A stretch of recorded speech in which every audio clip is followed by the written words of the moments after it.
Like the video, subscribe to the channel and press the bell icon for latest video updates. बड़ा लंबा चौड़ा चक्कर है क्योंकि मेरे माँ बाप मेरे दादा जी एंड मेरे पिता जी जो पाकिस्तान ਜਾਂਦੇ ਨੇ 1900 ਕੋਈ 12-13 ਦੀ ਗੱਲਬਾਤ ਹੋਵੇਗੀ। ਹਾਂਜੀ ਦੁਸਾਂਝ ਕਲਾਂ ਪਿੰਡ ਤੋਂ ਉੱਠ ਕੇ ਐਂਡ ਚੱਕ ਨੰਬਰ 11/12 ਸਬ ਤਹਿਸੀਲ ਆਪਣੀ ਤਹਿਸੀਲ ਚੀਚਾ ਬਤਨੀ ਮੰਟਗੋਮਰੀ ਡਿਸਟ੍ਰਿਕਟ ਵਿੱਚ ਅੱਛਾ ਜੀ ਉੱਥੇ ਜੋ ਉਹਨਾਂ ਜ਼ਮੀਨ ਅਲਾਟ ਹੁੰਦੀ ਹੈਗੀ ਆ ਉਹ ਹਾਂਜੀ। ਆਪਾਂ ਸਾਰੀ ਵਿਆਖਿਆ ਇਸ ਜੀਵਨ ਦੀ ਖੋਜ ਉਹਨਾਂ ਨੂੰ ਲਵਾਂਗੇ। ਹਾਂਜੀ ਪਰ ਮੇਰੇ ਮਨ 'ਚ ਇਹ ਵੀ ਆਇਆ ਕਿ ਇੱਥੇ ਚਲੋ 5-6 ਏਕੜ ਜ਼ਮੀਨ ਸੀ ਇੱਥੇ ਦੁਸਾਂਝ ਕਲਾਂ ਵਿੱਚ, ਰੋਟੀ ਤਾਂ ਇੱਥੇ ਵੀ ਖਾਂਦੇ ਸੀਗੇ, ਲੇਕਿਨ ਇੱਕ ਦੌੜ ਕੇ ਮੈਂ ਜ਼ਮੀਨ ਹੋਰ ਬਣਾਉਣੀ ਆ। ਸਰਕਾਰਾਂ ਦੇ ਇਨਸੈਨੇਟਿਵ ਕਿ ਤੁਹਾਨੂੰ ਇਹਨਾਂ ਇਨਸੈਨੇਟਿਵ ਦੀ ਜ਼ਮੀਨਾਂ ਹੋਰ ਬਣਾਓ।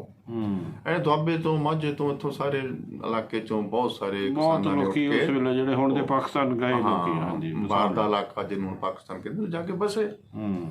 ਤਾਂ ਮੇਰੇ ਦਿਮਾਗ 'ਚ ਇਹ ਵੀ ਆਉਂਦਾ ਕਿ ਵੀ ਇੱਥੇ ਇਹ ਗਏ ਐ 47 ਸਭ ਕੁਝ ਉੱਜੜ ਗਿਆ, ਮੈਂ ਨਹੀਂ ਕੀ ਉਹ ਉੱਥੇ ਜਾਣਦੇ। ਹਾਂਜੀ ਹਾਂਜੀ ਜਿਹੜੀ ਸਾਡੀ ਇਹ ਮਟੀਰੀਅਲ ਦੌੜ ਹੈ, ਹਾਂਜੀ ਹੋਰ ਤੋਂ ਹੋਰ ਦੀ ਦੌੜ ਹੈ, ਇਸ ਦੌੜ ਦੇ ਤਾਂ ਮੇਰੇ ਅਰਥਾਂ 'ਚ ਕੋਈ ਮਾਇਨੇ ਨਹੀਂ ਹੈਗੇ। ਜੀਵਨ ਇਹੀ ਨਹੀਂ ਹੈ ਜੋ ਤੁਸੀਂ ਆਪਾਂ ਨੇ ਜ਼ਿਕਰ ਕੀਤਾ, ਜੀਵਨ ਦੇ ਅਰਥ ਕੁਝ ਹੋਰ ਨੇ। ਦਰਸ਼ਕੋ, ਜਿਵੇਂ ਤੁਹਾਨੂੰ ਅਸੀਂ ਡਾਕਟਰ ਜਸਵੀਰ ਸਿੰਘ ਦੁਸਾਂਝ ਜੀ ਦੇ ਵਿਚਾਰਾਂ ਨਾਲ ਰੂਬਰੂ ਕਰਾਉਂਦੇ ਰਹਿੰਦੇ ਹੈਗੇ। ਅੱਜ ਇਹਨਾਂ ਨੇ ਇੱਕ ਬੁੱਕ ਲਿਖੀ ਸੀ ਜੀਵਨ ਦੀ ਖੋਜ।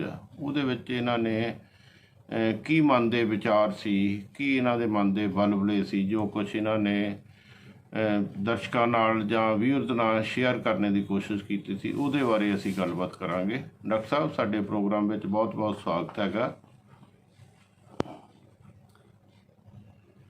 दर्शकों, आप सबके भीतर से प्रकाशमान ज्योत को मेरा प्रणाम।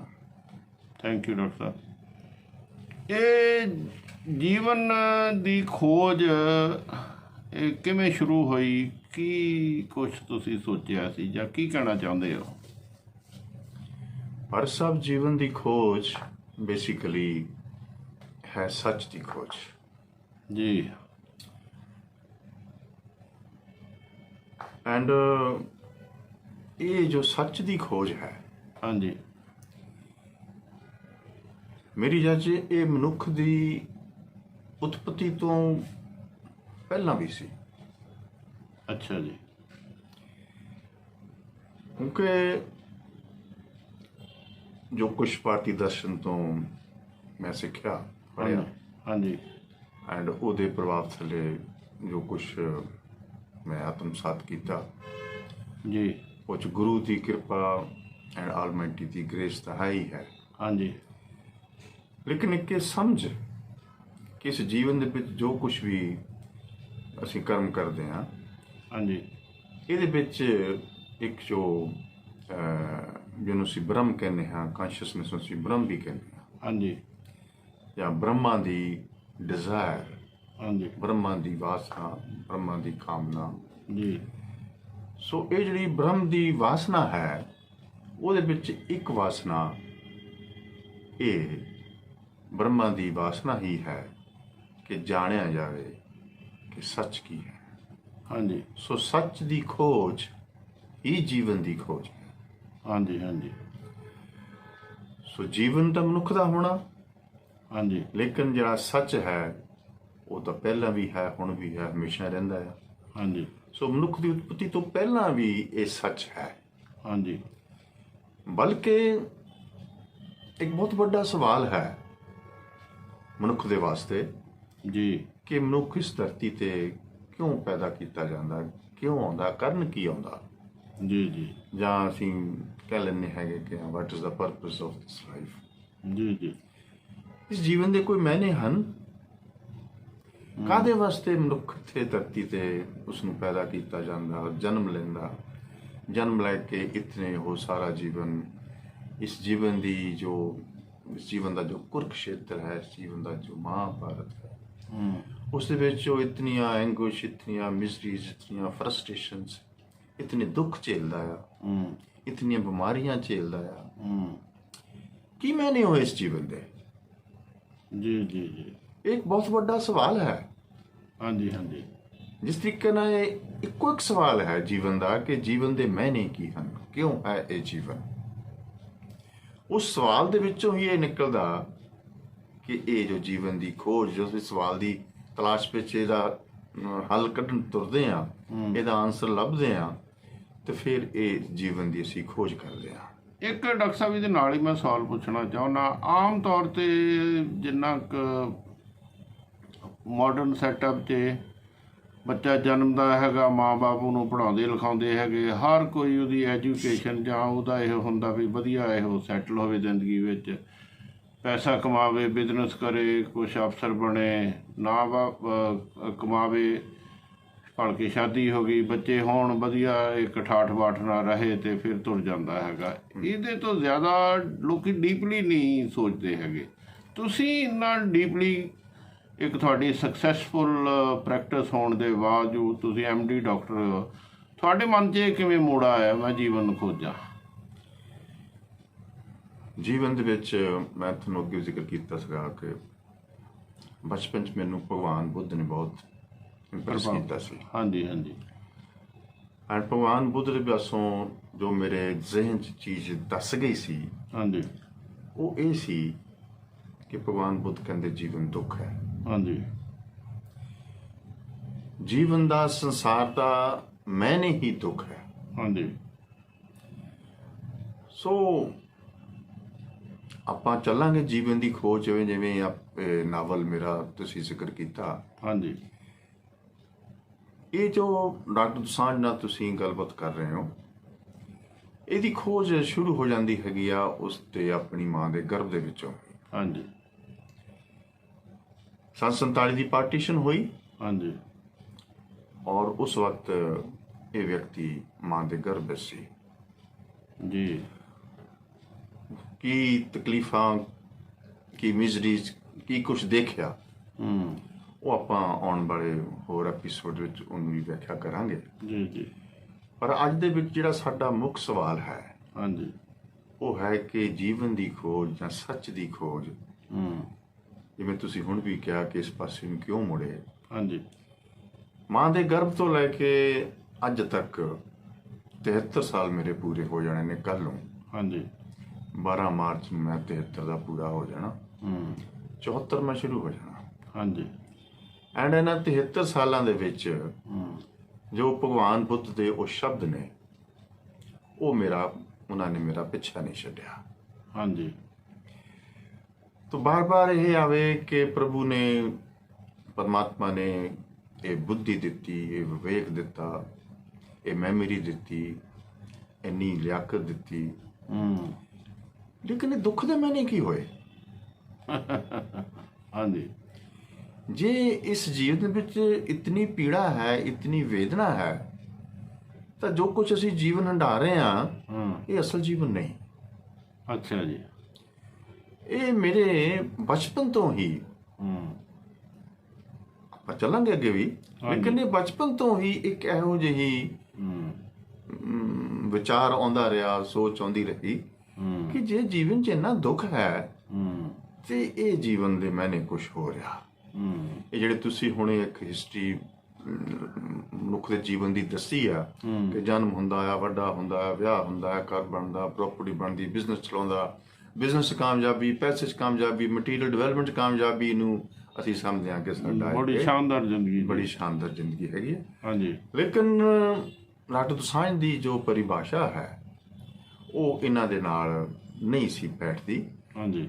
ਐਂਡ ਹਰ ਮੋੜ ਦੇ ਉੱਪਰ ਸਭ ਕੁਝ ਤੁਸੀਂ ਦੱਸਿਆ ਕਿ ਠੀਕ ਹੈ, ਪ੍ਰੋਫੈਸ਼ਨਲੀ ਜ਼ਮੀਨ ਜਾਇਦਾਦ ਸਭ ਕੁਝ ਹੈ, ਹਾਂਜੀ, ਲੇਕਿਨ ਜੋ ਇੱਕ ਅੰਕੁਸ਼ ਹੈ ਜੀਵਨ ਦੇ ਵਿੱਚ, ਉਹਦਾ ਸਵਾਲ ਬਾਰ-ਬਾਰ ਕਿ ਨਹੀਂ, ਇਹਦੇ ਹੋਣ ਦੇ ਬਾਵਜੂਦ ਵੀ ਅਗਰ ਮਨ ਇਤਨਾ ਦੁਖੀ ਹੈ, ਇਤਨਾ ਵੇਦਨਾ ਨਾਲ ਭਰਿਆ ਪਿਆ ਹੈ, ਤਾਂ ਜੀਵਨ ਦੇ ਮੈਨੇ ਕੁਝ ਹੋਰ ਹੋਣਗੇ, ਵਸ਼ ਮੈਨੇ ਕੁਝ ਹੋਰ ਹੋਣਗੇ।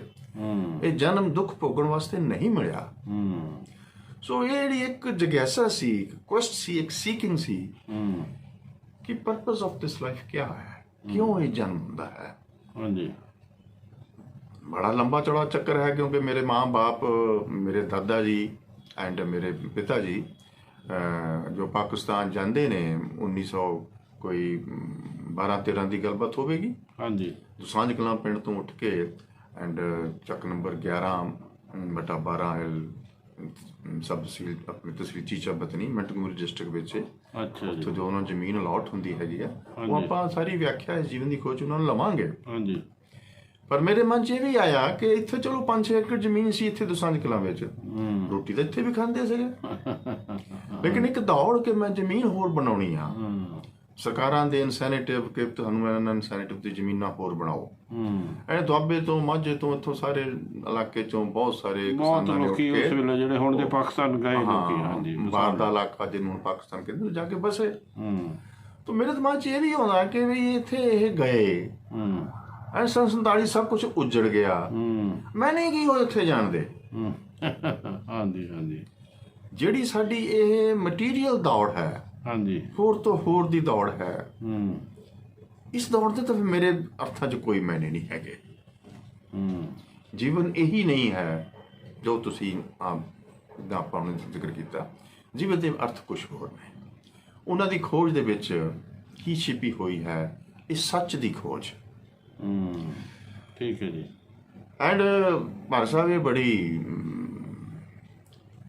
ਸਿਚੁਏਸ਼ਨ ਬੜੀ ਪਚੀਦਾ ਹੈਗੀ ਇਹ, ਕਿਉਂਕਿ ਇਹ ਜਿਹੜਾ ਆਪਣਾ ਲਫ਼ਜ਼ ਵਰਤਿਆ ਸੱਚ ਦੀ ਖੋਜ, ਸੱਚ ਹੈ ਉਹ ਸ਼ਕਤੀ ਜਿਹਦੀ ਸੱਤਾ ਹੈ, ਉਸ ਪਰਮ ਨਿਯਮ, ਉਸ ਨਿਯਮ ਦੀ ਇੱਕ ਸੱਤਾ ਹੈ। ਹਾਂਜੀ ਕੋਈ ਮਨੁੱਖੀ ਰੂਪ ਦੇ ਵਿੱਚ ਕੋਈ ਸਿੰਘਾਸਨ ਤੇ ਬੈਠਾ ਕੋਈ ਬਾਬਾ ਨਹੀਂ ਜਿਹੜਾ ਕਿ ਸ੍ਰਿਸ਼ਟੀ ਨੂੰ ਕ੍ਰੀਏਟ ਕਰ ਰਿਹਾ ਤੇ ਸ੍ਰਿਸ਼ਟੀ ਚਲਾ ਰਿਹਾ। ਨੋ, ਸਾਡੇ ਭਾਰਤੀ ਦਰਸ਼ਨ ਨੇ ਉਸ ਨੂੰ ਇੱਕ ਨਿਯਮ ਕਿਹਾ। ਹਾਂਜੀ ਨਾਨਕ ਜਿਹਨੂੰ ਹੁਕਮ ਵੀ ਕਹਿੰਦੇ ਨੇ, ਹਾਂਜੀ ਉਹਨੂੰ ਭਾਰਤੀ ਦਰਸ਼ਨ ਇੱਕ ਨਿਯਮ ਮੰਨਦਾ, ਉਹਨੂੰ ਪਰਮ ਨਿਯਮ ਮੰਨਦਾ। ਉਸ ਪਰਮ ਨਿਯਮ ਨੂੰ ਕਿਉਂਕਿ ਕੰਟਰੋਲ ਕਰਦਾ ਉਹ ਸੱਤਾ ਹੈ, ਉਸ ਦੀ ਸਭ ਜਗ੍ਹਾ ਉਸ ਦੀ ਸੱਤਾ ਹੈ। ਇਸ ਕਰਕੇ ਉਸ ਦਾ ਪਹਿਲਾ ਅਸੀਂ ਲਫ਼ਜ਼ ਵਰਤ ਰਹੇ ਹੈਗੇ ਆ ਸੱਤ। ਉਹਦੇ ਦੋ ਕਰੈਕਟਰ ਨੇ ਸੱਤ ਦੇ, ਇੱਕ ਹੈ ਚਿੱਤ, ਇੱਕ ਹੈ ਆਨੰਦ। ਚਿੱਤ ਮੀਨਸ ਚੇਤਨਾ, ਕੌਨਸ਼ੀਅਸਨੈਸ। ਸੱਤ ਹਮੇਸ਼ਾ ਕੌਨਸ਼ੀਅਸਨੈਸ ਹੈ, ਕੌਨਸ਼ੀਅਸ ਹੈ, ਅਲਰਟ ਹੈ, ਹੋਸ਼ ਹੈ, ਉਹ ਕਦੇ ਬੇਹੋਸ਼ ਨਹੀਂ ਹੁੰਦਾ। ਹਾਂਜੀ ਐਂਡ ਜਦੋਂ ਕੋਈ ਚੀਜ਼ ਬੇਹੋਸ਼ ਨਹੀਂ ਹੁੰਦੀ ਤਾਂ ਜਿਹੜਾ ਜੀਵਨ ਬਤੀਤ ਕਰਦੀ ਆ ਉਹਨੂੰ ਭਾਰਤੀ ਦਰਸ਼ਨ ਨੇ ਬਲਿਸ ਕਿਹਾ, ਆਨੰਦ ਕਿਹਾ। ਸੋ ਹਰ ਵਿਅਕਤੀ ਚਾਹੁੰਦਾ ਹੈ ਕਿ ਮੈਂ ਆਨੰਦ ਨਾਲ ਜੀਵਨ ਬਤੀਤ ਕਰਾਂ, ਕਿਉਂਕਿ ਆਨੰਦ ਦਾ ਤਾਂ ਮਨੁੱਖ ਨੂੰ ਪਤਾ ਨਹੀਂ। ਮਨੁੱਖ ਨੂੰ ਸਿਰਫ ਪਤਾ ਸੁੱਖ ਦਾ। ਇਹ ਸੁੱਖ ਦੀ ਦੌੜ, ਜਿਹੜਾ ਸੰਸਾਰਿਕ ਜੀਵਨ ਤੁਸੀਂ ਸਾਰਾ ਵਰਤਿਆ ਲਫ਼ਜ਼, ਇਹ ਸੁੱਖ ਦੀ ਦੌੜ ਹੀ ਹੈ। ਇਹ ਚੋਂ ਨਿਕਲਦਾ ਦੁੱਖ। ਸਾਡੇ ਬਜ਼ੁਰਗਾਂ ਦੀ ਦੌੜ ਪਈ, ਚਲੋ ਚਲੀਏ ਮਿੰਟਗੁਮਰੀ ਨੂੰ, ਸੁੱਖ ਪ੍ਰਾਪਤੀ ਦੀ ਦੌੜ ਸੀਗੀ। ਮਤਲਬ ਸੁੱਖ ਨੂੰ ਹੀ ਲੋਕੀ ਆਨੰਦ ਜਾਂ ਬਲਿਸ ਸਮਝੀ ਜਾਂਦੇ ਹੈ। ਲੇਕਿਨ ਸੁੱਖ ਹੀ ਦੁੱਖ ਦਾ ਆਧਾਰ ਹੈ। ਹਾਂਜੀ ਠੀਕ। ਆਨੰਦ ਜੋ ਹੈ ਇਹ ਸੁੱਖ ਦੁੱਖ ਦੇ ਦਵੰਦ ਤੋਂ ਪਾਰ ਹੈ। ਇਹ ਕਰੈਕਟਰ ਹੈ ਉਸ ਨਿਯਮ ਦਾ, ਉਸ ਅਟਰਨਲ ਨਿਯਮ ਦਾ, ਉਸ ਪਰਮ ਨਿਯਮ ਦਾ ਜਿਹੜਾ ਮੁੱਖ ਕਰੈਕਟਰ ਹੈ ਉਹ ਕੌਨਸ਼ੀਅਸਨੈਸ ਐਂਡ ਬਲਿਸ ਹੈ। ਇਹਨੂੰ ਅਸੀਂ ਸੱਚਿਤ ਆਨੰਦ ਵੀ ਕਹਿ ਦਿੰਦੇ ਹੈਗੇ ਆ। ਪਰਮਾਤਮਾ ਦੀ ਡੈਫੀਨੇਸ਼ਨ ਨੂੰ ਜਾਂ ਉਸ ਪਰਮ ਨਿਯਮ ਨੂੰ ਅਗਰ ਡਿਫਾਈਨ ਕਰਨਾ ਹੋਵੇ ਤਾਂ ਅਸੀਂ ਸੱਚਿਤ ਆਨੰਦ ਕਹਿ ਦਿੰਦੇ ਹੈਗੇ ਆ। ਹਾਂਜੀ ਸੋ ਸੱਚ ਦੀ ਖੋਜ ਇਸ ਜੀਵਨ ਦਾ ਮੁੱਖ ਮਕਸਦ ਹੈ। ਇਹ ਸੱਚ ਦੀ ਖੋਜ ਵਾਸਤੇ ਹੀ ਇਸ ਬ੍ਰਹਮਾ ਦੀ ਵਾਸਨਾ ਵਿੱਚੋਂ ਇਹ ਮਨੁੱਖ ਪੈਦਾ ਹੁੰਦਾ। ਹੁਣ ਤੁਸੀਂ ਦੇਖੋ, ਇਹ ਕੌਨਸ਼ੀਅਸਨੈਸ ਜਾਂ ਚਿੱਤ ਵਿਚਕਾਰ ਪਿਆ ਸੱਤ ਦੇ ਤੇ ਬਲਿਸ ਦੇ। ਹਾਂਜੀ, ਭਾਰਤੀ ਦਰਸ਼ਨ ਦਾ ਇਸੇ ਇੱਕ ਚੀਜ਼ ਉੱਪਰ ਐਮਫੈਸਿਸ ਹੈ ਕਿ ਹੇ ਮਨੁੱਖ, ਅਗਰ ਤੂੰ ਸੱਚ ਤੋਂ ਜਾਣੂ ਹੋਣਾ ਤੇ ਆਨੰਦ ਨੂੰ ਪ੍ਰਾਪਤ ਕਰਨਾ ਆ, ਅੜਾ ਵਿਚਕਾਰਲਾ ਫਲਕਰਮ ਹੈ, ਨਿਊਕਲੀਅਸ ਹੈ ਭਾਵ ਕੌਨਸ਼ੀਅਸਨੈਸ, ਇਹਨੂੰ ਪ੍ਰਾਪਤ ਕਰ ਲਾ, ਇਹਨੂੰ ਸਮਝ ਲਾ, ਇਹਨੂੰ ਜਾਣ ਲਾ। ਇਹਨੂੰ ਫੜ ਲਏਗਾ ਤੇ ਤੂੰ ਸੱਚ ਨੂੰ ਪ੍ਰਾਪਤ ਹੋ ਜਾਏਗਾ। ਹੁਣ ਮੈਂ ਅੱਜ ਤੁਹਾਨੂੰ ਇੱਕ ਹੋਰ ਗੱਲ ਦੱਸਣੀ ਚਾਹੁੰਦਾ ਜੋ ਸਾਡੇ ਇਸ ਭਾਰਤੀ ਮਨੀਸ਼ਾ ਨੇ ਬਹੁਤ ਬਿਊਟੀਫੁਲ ਤਰੀਕੇ ਨਾਲ ਪੇਸ਼ ਕੀਤੀ ਹੈਗੀ ਹੈ। ਜੀ ਜੀ। ਇਹ ਜੋ ਮਨੁੱਖੀ ਸਰੀਰ ਹੈ ਇਹ ਇੱਕ ਰੱਥ ਆ। ਅੱਛਾ ਜੀ। ਇਸ ਰੱਥ ਨੂੰ ਜੁਤੇ ਹੋਏ ਨੇ ਹਾਰਸਿਸ, ਘੋੜੇ, ਉਹ ਇੰਦਰੀਆਂ ਨੇ। ਅੱਛਾ, ਜਿੰਨੀਆਂ ਸਾਡੀਆਂ ਇੰਦਰੀਆਂ ਉਹ ਘੋੜਿਆਂ ਦਾ ਉਹ ਘੋੜਿਆਂ ਦਾ ਪ੍ਰਤੀਕ ਨੇ। ਸਮਝੇ। ਰੱਥ ਹੈ, ਰੱਥ ਦੇ ਘੋੜੇ ਨੇ ਇੰਦਰੀਆਂ। ਐਂਡ ਇਸ ਰੱਥ ਦੇ ਵਿੱਚ ਇੱਕ ਸਵਾਰ ਸਵਾਰੀ ਕਰੀ ਬੈਠਾ, ਸਿੰਘਾਸਨ ਤੇ ਬੈਠਾ, ਰੱਥ ਦੇ ਸਿੰਘਾਸਨ ਤੇ ਬੈਠਾ, ਉਹ ਹੈ ਮਨ। ਲੇਕਿਨ ਰੱਥ ਚੱਲ ਰਿਹਾ, ਰੱਥ ਨੂੰ ਚਲਾਉਣ ਵਾਸਤੇ ਇੱਕ ਸਾਰਥੀ ਹੈ ਜਿਹਦੇ ਹੱਥ 'ਚ ਵਾਗਾਂ ਨੇ, ਉਹ ਘੋੜਿਆਂ ਨੂੰ ਕੰਟਰੋਲ ਕਰ ਰਿਹਾ ਐਂਡ ਇਸ ਰੱਥ ਨੂੰ ਚਲਾ ਰਿਹਾ। ਇਹ ਮਨੁੱਖ ਦਾ ਜੀਵਨ ਆ।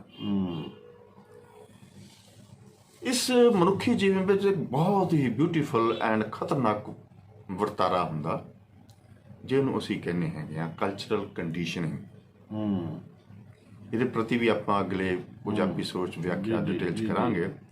ਲੇਕਿਨ ਇਹ ਜਿਹੜੀ ਸੱਭਿਆਚਾਰਕ ਜਾਂ ਕਲਚਰਲ ਢਾਲਣਾ ਹੈ ਜਿਹਨੂੰ ਅਸੀਂ ਇੱਕ ਹਿਪਨੋਟਿਜ਼ਮ ਵੀ ਕਹਿ ਸਕਦੇ ਹਾਂ, ਜਿਹਨੂੰ ਅਸੀਂ ਮੋਲਡਿੰਗ ਵੀ ਕਹਿ ਸਕਦੇ ਹਾਂ, ਕਿ ਜੰਮਦੇ ਹੀ ਬੱਚੇ ਨੂੰ ਇਹ ਕਲਚਰ, ਇਹ ਸਮਾਜ ਢਾਲਣਾ ਸ਼ੁਰੂ ਕਰ ਦਿੰਦਾ ਆ।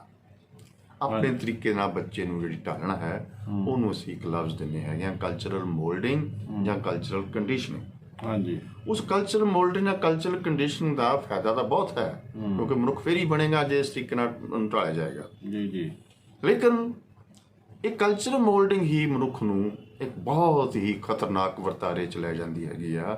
ਉਹ ਹੈ ਮਨੁੱਖ ਦੀ ਬੇਹੋਸ਼ੀ, ਜੀ, ਮਨੁੱਖ ਦੀ ਅਨਕੰਸ਼ੀਅਸਨੈਸ। ਤੁਸੀਂ ਕਈ ਵਾਰੀ ਸੁਣਿਆ ਹੋਣਾ ਮੇਰੇ ਮੂੰਹੋਂ ਕਿ ਮੈਂ ਕਹਿੰਦਾ ਹਰ ਵਿਅਕਤੀ ਪਰਮਾਤਮਾ ਆ।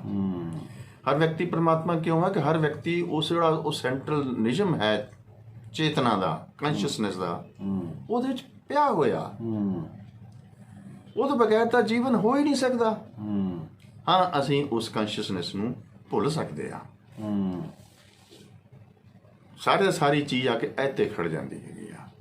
ਇਹ political superstructure, economic conditions, social cultural condition, ਸਾਰੀਆਂ ਸੰਸਥਾਵਾਂ ਮਨੁੱਖ ਨੂੰ ਇਸ ਤਰੀਕੇ ਨਾਲ ਢਾਲਦੀਆਂ ਹੈਗੀਆਂ ਆ ਕਿ ਉਹ ਆਪਣਾ ਇਸ ਕੰਸ਼ੀਅਸਨੈਸ ਨੂੰ ਭੁੱਲ ਕੇ ਅਨਕੰਸ਼ੀਅਸ ਹੋ ਜਾਂਦਾ ਆ। ਇਹ ਮਨ ਨੇ ਉਹ ਸਾਰਥੀ ਤਾਂ ਬਣਿਆ, ਬੁੱਧੀ ਕਿੱਥੇ ਕਿ ਉੱਥੇ ਉਸ ਹੈਗੀ ਆ। ਬੁੱਧੀ ਮਨ ਦੇ ਨਾਲ ਹੀ ਆ ਨਾ। ਮੈਂ ਪਾਵਰਫੁਲ ਮੰਨਿਆ ਹੈ। ਨਹੀਂ, ਬੁੱਧੀ ਦੇ ਮੈਂ ਹੋਰ ਵੀ ਵਿਆਖਿਆ ਕਰਾਂਗੇ। ਹਾਂਜੀ, ਮਨ, ਬੁੱਧੀ, ਹੰਕਾਰ। ਅੱਛਾ ਜੀ, ਇਹ ਤਿੰਨ ਜਿਹੜੇ ਐਲੀਮੈਂਟ ਨੇ, ਉਦਾਂ ਸਾਰੇ ਤਿੰਨ ਐਲੀਮੈਂਟ ਮਨੁੱਖ ਵਿੱਚ ਹੀ ਐਂਟਰ ਕਰਦੇ ਨੇ। ਹਾਂਜੀ, ਅਦਰਵਾਈਜ਼ 20 ਐਲੀਮੈਂਟਸ ਆਪਾਂ ਸਾਰੇ ਵਿਗਿਆਨੀ ਇਹਦੀ ਵਿਆਖਿਆ ਕਰਦੇ ਨੇ। ਭਾਰਤੀ ਦਰਸ਼ਨ ਦੀ ਵਿਆਖਿਆ ਕਰਦਾ ਉਹ 20 ਐਲੀਮੈਂਟਸ ਮਨੁੱਖ ਦੇ ਤੱਕ ਐਵੋਲੂਸ਼ਨਰੀ ਪ੍ਰੋਸੈਸ ਤੋਂ ਪਹਿਲਾਂ ਨੇ। ਜਦੋਂ ਮਨੁੱਖ is a peak of the natural evolutionary process, ਤਾਂ ਉਹਦੇ ਵਿੱਚ ਇਹ ਤਿੰਨ ਐਲੀਮੈਂਟ ਮਨ, ਬੁੱਧੀ, ਹੰਕਾਰ ਹੋਰ ਐਂਟਰ ਕਰ ਜਾਂਦੇ ਨੇ। ਬਿਲਕੁਲ ਠੀਕ ਹੈ। ਇਹ ਮਨ, ਬੁੱਧੀ, ਹੰਕਾਰ ਹੀ ਰੱਥ ਚਲਾ ਰਹੇ ਨੇ। ਇਹ ਮਨ, ਬੁੱਧੀ, ਹੰਕਾਰ ਭੁੱਲ ਹੀ ਜਾਂਦੇ ਹੈਗੇ ਆ ਕਿ ਸਾਡਾ ਸਾਰਥੀ ਕੌਣ ਆ, ਇਸ ਰੱਥ ਦੀਆਂ ਵਾਗਾਂ ਕਿਹਦੇ ਕੋਲ ਨੇ। ਅੱਛਾ।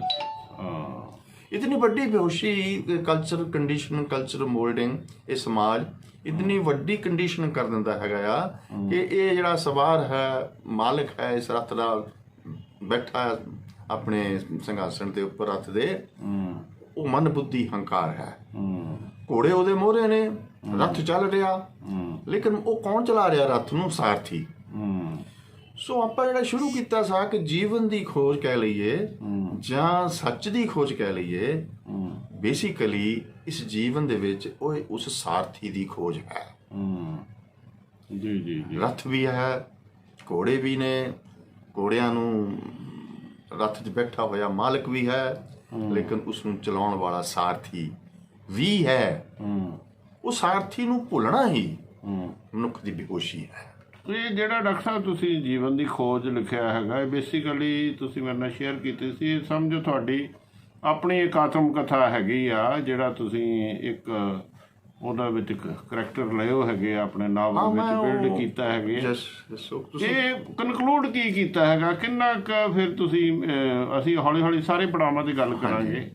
ਜੀਵਨ ਦੀ ਖੋਜ ਬੇਸਿਕਲੀ ਇਹ ਹਰ ਰਾਈਟਰ ਦੀਆਂ ਆਪਣੀਆਂ ਭਾਵਨਾਵਾਂ ਹੁੰਦੀਆਂ। ਜੀ ਜੀ। ਜੀਵਨ ਦੀ ਖੋਜ ਵੀ ਮੇਰੀਆਂ ਆਪਣੀਆਂ ਇੰਡੀਵਿਜੂਅਲ ਫੀਲਿੰਗਸ ਨੇ, ਭਾਵਨਾਵਾਂ ਨੇ। ਜੀ ਜੀ। ਇਸ ਤੋਂ ਪਹਿਲਾਂ ਤੁਸੀਂ ਇਹਨੂੰ ਆਤਮ ਕਥਾ ਤਾਂ ਨਹੀਂ ਆਖ ਸਕਦੇ। ਆਤਮ ਕਥਾ ਮੇਰੀ ਮੈਂ ਕੰਪਲੀਟ ਕੀਤੀ ਹੈਗੀ। ਉਸ ਦਾ ਅੱਛਾ, ਨਾਮ ਅੱਛਾ। ਹੈ ਦੇਵ ਨਰਿੰਜਨ। ਅੱਛਾ ਜੀ। ਪੰਜਾਬੀ ਵਿੱਚ ਉਹ ਤਾਂ ਦੈਟ ਇਜ਼ ਦਾ ਰੀਅਲ, ਅੱਛਾ, that is the real story. ਹਾਂ। ਉਹਦੇ ਵਿੱਚ ਮੈਂ ਕੋਈ ਨਾਮ ਨਹੀਂ ਬਦਲੇ, ਸਭ ਰੀਅਲ ਸਟੋਰੀ। ਅੱਛਾ ਅੱਛਾ ਹਾਂ, ਲੇਕਿਨ ਇਹ ਜਿਹੜੀ ਜੀਵਨ ਦੀ ਖੋਜ ਹੈ ਇਹਨੂੰ ਹੁਣ ਭਾਰਤ ਸਾਹਿਬ ਪੌੜਾ ਕੀ ਹੈਗਾ ਆ, ਜਿਹੜੀਆਂ ਆਪਾਂ ਗੱਲਾਂ ਕਰਦੇ ਆ ਹਾਂਜੀ, ਇਹ ਕਿਸੇ ਨੂੰ ਸਮਝ ਤਾਂ ਆਉਂਦੀਆਂ ਨਹੀਂ, ਨਾ ਹੀ ਕਿਸੇ ਦੀ ਜ਼ਰੂਰਤ ਆ। ਚਲੋ ਔਰ ਅਸੀਂ ਮੈਂ ਕੋਸ਼ਿਸ਼ ਤਾਂ ਕਰੀਏ ਸਮਝਾਉਣੇ ਦੀ। ਮੈਂ ਸਾਰੀ ਜ਼ਿੰਦਗੀ ਹਰਕਾਰੇ ਦੇ ਮਾਧਿਅਮ ਰਾਹੀਂ ਜਾਂ ਆਪਣੇ ਲਿਟਰੇਚਰ ਰਾਹੀਂ ਇਸੇ ਚੀਜ਼ ਨੂੰ ਪੇਸ਼ ਕਰਦਾ ਰਿਹਾ। ਇਹ ਬੋਰ ਕਰਦੀਆਂ ਸੀਗੀਆਂ। ਤੇ ਮੈਂ ਸੋਚਿਆ ਵੀ ਇਹ ਗੱਲ ਕਹਿਣੀ ਹੋਵੇ ਤੇ ਇਹਨੂੰ ਥੋੜਾ ਜਿਹਾ ਕਹਾਣੀ ਦਾ ਰੰਗ ਦਿੱਤਾ ਜਾਵੇ, ਬਿਲਕੁਲ ਠੀਕ, ਇਹਨੂੰ ਥੋੜੀ ਜਿਹੀ ਫਿਕਸ਼ਨ ਦੇ ਵਿੱਚ ਪਾਇਆ ਜਾਵੇ। ਠੀਕ ਠੀਕ, ਤਾਂ ਥੋੜੀ ਜਿਹੀ ਇਹ ਸਟੋਰੀ ਬਣੇਗੀ ਤਾਂ ਰਸ, ਸਟੋਰੀ ਦਾ ਰਸ ਆ ਜਾਏਗਾ। ਬਿਲਕੁਲ ਠੀਕ ਹੈ, ਠੀਕ। ਉਹ ਕਹਾਣੀ ਦਾ ਰਸ ਜਿਹੜਾ ਹੈਗਾ ਆ ਉਹਦੇ ਬਹਾਨੇ, ਜਿੱਦਾਂ ਕਹਿ ਲਈਏ ਕਿ ਮੱਛੀ ਪਕਣੀ ਹੈਗੀ ਆ ਤੇ ਕਾਂਟੇ ਨੂੰ ਆਟਾ ਲਾਉਣੇ ਹੈਗੇ ਆ, ਇਹ ਕਹਾਣੀ ਦਾ ਰਸ ਬਣਾਉਣ ਵਾਸਤੇ ਜੀਵਨ ਦੀ ਖੋਜ ਮੈਂ ਇੱਕ ਫਿਕਸ਼ਨ ਦੀ ਤੌਰ ਦੇ ਉੱਪਰ ਇਹ ਕਹਾਣੀ ਬਣਾਈ ਸੀਗੀ। ਲੇਕਿਨ ਉਹਦੇ ਵਿੱਚ ਜੋ ਕੁਝ ਵੀ ਫਿਕਸ਼ਨ ਵੀ ਹੋਵੇ, ਹਰ ਕਹਾਣੀ ਦੇ ਵਿੱਚ ਰਾਈਟਰ ਹੀ ਹੁੰਦਾ ਆ। ਹਾਂ ਬਿਲਕੁਲ ਬਿਲਕੁਲ। ਸਾਡੇ ਪ੍ਰੋਬਲਮ ਕੀ ਬੜੀ ਹੈਗੀ ਆ, ਖਾਸ ਤੌਰ ਦੇ ਉੱਪਰ ਮਾਰਕਸਿਸਟ ਐਂਡ ਖੱਬੇ ਪੱਖੀ ਕਵੀਆਂ ਦੀ, ਕਹਾਣੀਆਂ ਦੀ, ਲੇਖਕਾਂ ਦੀ, ਹਾਂਜੀ, ਕਿ ਉਹ ਸਮਾਜ ਨੂੰ ਤਾਂ ਬਹੁਤ ਕੰਸੀਡਰ ਕਰਦੇ ਆ। ਆ ਗਰੀਬੀ ਆ, ਆ ਦਲਿਤ ਆ ਸ਼ੋਸ਼ਣ ਆ ਇਦਾਂ ਹੋ ਗਿਆ, ਇਹ ਹੋ ਗਿਆ, ਉਹ ਹੋ ਗਿਆ। ਉਹਦੀ ਤਾਂ ਵਿਆਖਿਆ ਬੜੀ ਪੂਰੀ ਕਰਦੇ ਆ, ਔਰ ਆਪ ਨਹੀਂ ਵਿੱਚ ਹੁੰਦੇ। ਸੋ ਇਹ ਜਿਹੜਾ ਇੰਨਾ ਵੱਡਾ ਲਿਟਰੇਚਰ ਵਰਲਡ ਵਾਈਡ ਪਿਛਲੇ 300 ਸਾਲ ਦੇ ਵਿੱਚ ਰਚਿਆ ਗਿਆ, ਇਹਨੇ ਇੰਨਾ ਨੁਕਸਾਨ ਪਹੁੰਚਾਇਆ ਕਿਉਂਕਿ ਹਰ ਵਿਅਕਤੀ ਲਿਖਣ ਤੁਰ ਪੈਂਦਾ। ਜਦੋਂ ਕਿ ਸਾਡੇ ਪੁਰਾਣੇ ਵਕਤਾਂ ਵਿੱਚ ਜੋ ਕੁਝ ਵੀ ਸਾਨੂੰ ਸਕ੍ਰਿਪਚਰਸ ਮਿਲਦੇ ਨੇ ਉਹ ਇੱਕ ਜਾਗਰੂਕ ਵਿਅਕਤੀਆਂ ਦੇ ਓਪੀਨੀਅਨ ਨੇ, ਉਹਨਾਂ ਦੇ ਅਹਿਸਾਸ ਨੇ, ਜਾਗੇ ਹੋਏ ਲੋਕ ਨੇ, ਲਾਈਟਨ ਲੋਕ ਨੇ। ਉਹਨਾਂ ਨੂੰ ਅਸੀਂ ਅੱਜ ਪੜ੍ਹਦੇ ਹਾਂ, ਕੁਝ ਸਿੱਖਦੇ ਹਾਂ। ਹਾਂਜੀ, ਸ਼ਾਸਤਰ ਵਿਧੀ ਉਸੇ ਨੂੰ ਕਹਿੰਦੇ ਨੇ। ਲੇਕਿਨ ਇਹ ਜਿਹੜਾ ਸਾਡਾ ਮਾਡਰਨ ਲਿਟਰੇਚਰ ਹੈਗਾ ਆ, ਤੋ ਇਹ ਤਾਂ ਕੋਈ ਉਸ ਸ਼ਾਸਤਰ ਵਿਧੀ ਵਿੱਚ ਫਿੱਟ ਨਹੀਂ ਬੈਠਦਾ। ਇਹਦੇ ਕਿਸਮ ਦੀ ਮੈਂ ਕਹਾਂਗਾ ਕਿ ਲੋਕਾਂ ਨੇ ਆਪਣੀ ਜ਼ਹਿਰ ਬਾਹਰ ਕੱਢੀ, ਉਹਨੂੰ ਪੜ੍ਹਨ ਵਾਲੇ ਵੀ ਜ਼ਹਿਰ ਪੀ ਰਹੇ ਨੇ। ਐਨੀਵੇ ਆਪਾਂ ਉਸ ਪਾਸੇ ਨਹੀਂ ਜਾਂਦੇ, ਲੇਕਿਨ ਇਹ ਜੀਵਨ ਦੀ ਖੋਜ ਨੂੰ ਮੈਂ ਰੰਗਤ ਦਿੱਤੀ ਹੈਗੀ ਫਿਕਸ਼ਨ ਦੀ, ਤਾਂ ਥੋੜਾ ਜਿਹਾ ਰਸ ਆਵੇ, ਉਹਦੇ ਰਸ ਦੇ ਮੁਤਾਬਕ ਸਮਝ ਆਵੇ ਲੋਕਾਂ ਨੂੰ ਇਹ ਬੇਹੋਸ਼ੀ ਕੀ ਆ, ਇਹ ਹੋਸ਼ੀ ਕੀ, ਹੋਸ਼ ਕੀ ਹੈ। ਪਹਿਲਾਂ ਤਾਂ ਮੈਂ ਇਸ ਚੀਜ਼ ਤੋਂ ਖੁਦ ਜਾਣੂ ਹੋਇਆ, ਇਸ ਸਟਰਗਲ ਤੋਂ ਖੁਦ ਜਾਣੂ ਹੋਇਆ ਕਿ ਇਹ ਜਿਹੜਾ ਮਨੁੱਖ ਹੈ ਇਹ ਬੇਹੋਸ਼ ਹੈ, ਐਂਡ ਇਹਦਾ ਹੋਸ਼ਮੰਦ ਹੋਣਾ ਇਹ ਜੀਵਨ ਦੀ ਖੋਜ ਹੈ। ਐਂਡ ਹੋਸ਼ਮੰਦ ਹੋ ਗਿਆ, ਇਹਨੂੰ ਇਸ ਸੱਚਾਈ ਦਾ ਪਤਾ ਚੱਲ ਜਾਏਗਾ। ਸੋ ਸਾਰਥੀ ਦਾ ਪੈਦਾ ਹੋਣਾ, ਸਾਰਥੀ ਨੂੰ ਪੈਦਾ ਕਰਨਾ, ਉਹਨੂੰ ਭਾਰਤੀ ਦਰਸ਼ਨ ਨੇ ਬਹੁਤ ਸੋਹਣਾ ਲਫ਼ਜ਼ ਦਿੱਤਾ, ਵਿਟਨੈਸ, ਦ੍ਰਸ਼ਟਾ। ਹਾਂਜੀ, ਤੋ ਉਹੀ ਹੈ। ਜਦੋਂ ਇਹ ਅਸੀਂ ਜਿਹੜਾ ਰੱਥ ਨੂੰ ਵਿੱਚ ਬੈਠਾ ਆ, ਉਹਨੂੰ ਆਪਣੇ ਸਾਥੀ ਦਾ ਪਤਾ ਚੱਲ ਜਾਂਦਾ ਆ, ਤਾਂ ਉਹਨੂੰ ਆਪਣੀ ਚੇਤਨਾ ਦਾ, ਆਪਣੀ ਚਿੱਤ ਦਾ, ਆਪਣੀ ਕੌਨਸ਼ੀਅਸਨੈਸ ਦਾ, ਆਪਣੇ ਉਸ ਸੱਚ ਦਾ ਹੀ ਪਤਾ ਚੱਲ ਜਾਂਦਾ ਹੈ। ਇੱਥੋਂ ਹੀ ਅਗਲੀ ਯਾਤਰਾ ਉਹ ਆਪਾਂ ਇਹਨੂੰ ਹੋਰ ਲਵਾਂਗੇ ਕਿ what is unconscious mind, what is a conscious mind, what is super conscious mind, ਉਹ 'ਚ ਕਿੱਦਾਂ ਪ੍ਰਵੇਸ਼ ਹੁੰਦਾ। ਇੱਕ ਲੰਬਾ ਚੌੜਾ ਇਹ ਵਿਗਿਆਨ ਹੈ।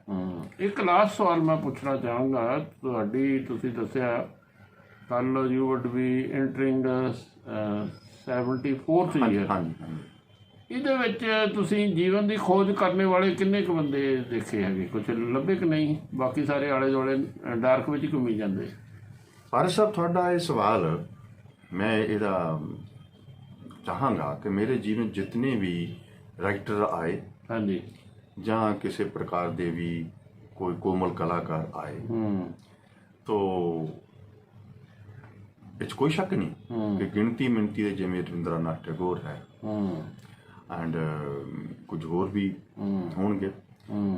ਪੌੜਾ ਇਹ ਹੈਗਾ ਕਿ ਜਿਹੜਾ ਵਿਅਕਤੀ ਇਸ ਸਾਰਥੀ ਤੋਂ ਜਾਣੂ ਹੁੰਦਾ, ਇਸ ਸੱਚ ਤੋਂ ਜਾਣੂ ਹੁੰਦਾ, ਚੁੱਪ ਕਰ ਜਾਂਦਾ। ਤੋ ਉਹ ਕਹਿੰਦਾ ਮੈਂ ਹੁਣ ਆਨੰਦ ਵਿੱਚ ਹਾਂ, ਮੈਂ ਕੱਲ੍ਹ ਹੀ ਰੌਲਾ ਪਾਉਣਾ। ਇਹ ਇੱਕ ਬੜਾ ਵੱਡਾ ਪੈਰਾਡੌਕਸ ਹੈ ਕਿ ਉਹ ਬੋਲਦਾ ਨਹੀਂਗਾ, ਚੁੱਪ ਕਰ ਜਾਂਦਾ।